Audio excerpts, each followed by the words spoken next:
मृत्यु के बाद शरीर से आत्मा कहाँ जाती है, क्या करती है, नरक और स्वर्ग का सफर किस तरह से तय करती है, यह बातें आज तक रहस्य हैं।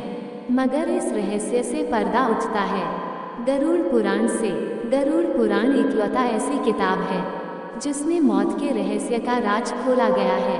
तारांकन, आपको ये जानकर हैरानी होगी कि आत्मा 15,84,000 किलोमीटर दूरी तय करके यमलोक पहुंचती है।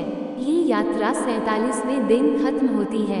इन 47 दिनों तक आत्मा तमाम यातनाएं झेलती हैं। सनातन धर्म में मृत्यु होने के बाद आत्मा के स्वर्ग गमन या नर्क गमन की मान्यता है। शास्त्रानुसार जो व्यक्ति सुकर्म करता है वह स्वर्ग गमन करता है, जबकि जो व्यक्ति कुकर्म करता है वो नर्क गमन करता है।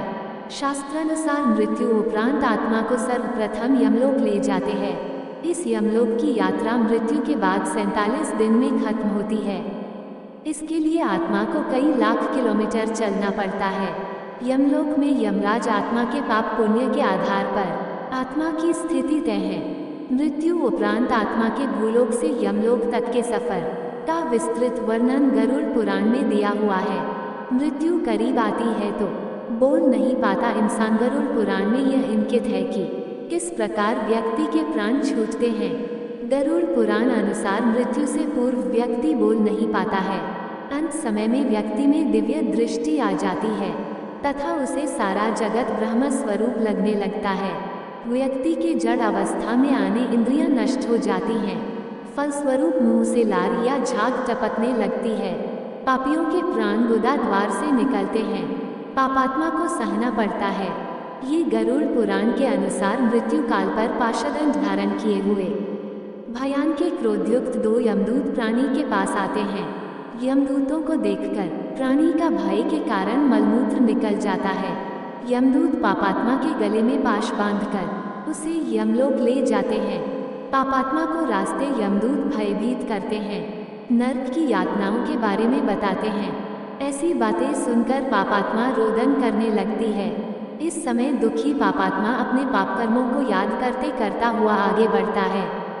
पापात्मा के भूख प्यास से व्याकुल होने पर यमदूत उसकी पीठ पर चाबुक मारते हुए उसे आगे धकेलते हैं। पापात्मा कई बार गिरकर बेसुध हो जाती है, परंतु यमदूत निरंतर पापात्मा को यत्नाएं देते हुए अंधकार में मार्ग से यमलोक की ओर धकेलते हैं। यमलोक 99,000 योजन अर्थात 15,84,000 किलोमीटर दूर है। गरुड़ पुराण अनुसार पापात्मा के यमलोक पहुंचने पर तथा यमदूतों की यातना सहने के पश्चात यमराज की आज्ञा अनुसार पापात्मा को पुनः उसके घर छोड़ दिया जाता है। घर लौटकर पापात्मा पुनः शरीर में प्रवेश करने की चेष्टा करती है, परंतु यमपाश से बंदी होने के कारण वह भूख प्यास वश होती है। अंत समय में परिवार द्वारा किए हुए पिंडदान से पापात्मा की तृप्ति नहीं होती, अतः भूख प्यास से बेचैन होकर पापात्मा पुनः यमलोक लौटती है। अगर पौत्रों द्वारा पापात्मा को पिंडदान नहीं दिया जाता तो वह प्रेत रूप धारण कर दीर्घकाल तक दुरुखी होकर भटकती रहती है। मृत्यु के उपरांत 10 दिनों तक पिंडदान आवश्यक बताया गया है। 10वें दिन तक पिंडदान के 4 भाग होते हैं। पिंडदान के 2 भाग मृत देह को प्रकट होते हैं, तीसरा हिस्सा यमदूत को प्राप्त होता है तथा चौथा हिस्सा पापात्मा रूपी प्रेत का ग्रास बनता है। मृत शरीर के अंतिम संस्कार उपरांत पिंडदान से प्रेत को हाथ के बराबर शरीर प्राप्त होता है। गरुड़ पुराण के अनुसार प्रेत को पहले दिन के पिंडदान से सिर, दूसरे दिन से गर्दन व कंधे, तीसरे दिन के पिंडदान से हृदय, चौथे दिन के पिंडदान से पीठ, 5वें दिन के पिंडदान से नाभि, 6ठे व 7वें दिन के पिंडदान से कमर व नीचे का भाग, 8वें दिन के पिंडदान से पैर, 9वें दिन के पिंडदान से प्रेत का शरीर बनता है। 10वें दिन के पिंडदान से उस शरीर को चलने की शक्ति प्राप्त होती है तथा प्रेत की भूख प्यास उत्पन्न होती है। पिंड शरीर धारण कर भूख प्यास से व्याकुल प्रेतरूप में 11वें व 12वें दिन का भोजन करता है। 13वें दिन यमदूत प्रेत को बंदर की तरह पकड़ लेते हैं। वैतरणी नदी से यमलोक के 86,000 योजन के सफर पर प्रेत प्रतिदिन 200 योजन चलता हुआ 47वें दिन यमलोक पहुंचता है।